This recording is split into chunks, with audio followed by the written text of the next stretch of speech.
Goodbye, high blood. Yes, dati akong may high blood. Ngayon talagang pinili ko ang hindi na uminom ng maintenance dahil talagang every time na ako umiinom ng pang-maintenance, parang talagang araw-araw ay kinakabahan ako. Tandaan ninyo, ang maintenance ay hindi maganda sa ating puso.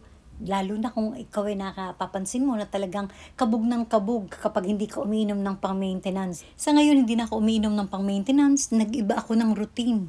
Ang iniinom ko araw-araw sa aking pagkagising sa umaga, ako'y umiinom ng isang kutsarang coconut oil. Kung walang coconut oil, olive oil. Kung walang namang olive oil, talagang meron akong fish oil. At hindi ko nakakalimutan ang uminom araw-araw ng aloe vera. Ang katawan natin ay para ding makina na kailangan din ng oil. Araw-araw lang talaga isang kutsara lang ay pwede na. Isama mo pa ang pag-inom ng katas ng aloe vera. At kung wala namang aloe vera, ay kumuha kayo ng isang okra at inyong gupit-gupitin at ilagay sa baso ng tubig.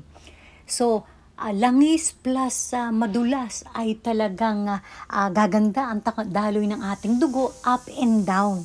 So, sabayan mo pa ngayon ng mga exercise ay talagang pack na pack. Wala na kayong high blood talaga.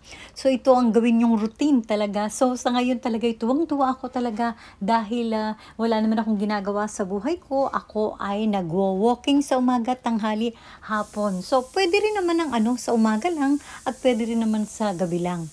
At kahit na kayo ay nasa loob ng bahay talaga, panatilihin na talagang i-exercise o stretch natin ang ating paa, ang ating binti, para sa magandang daloy ng dugo.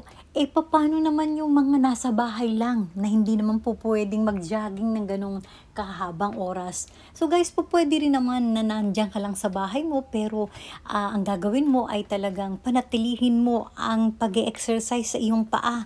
Talagang i-stretch nyo at kung hanggat maaari talaga kung nasa bahay lang kayo, mas maganda kung kayo ay magbababad ng mainit-init na tubig na mayroong baking soda or asin. Sa maraming katanungan ay mag-comment below as long as alam ko ako ay sasagot sa inyo. So thank you so much guys for watching and see you to my next vlog. Bye!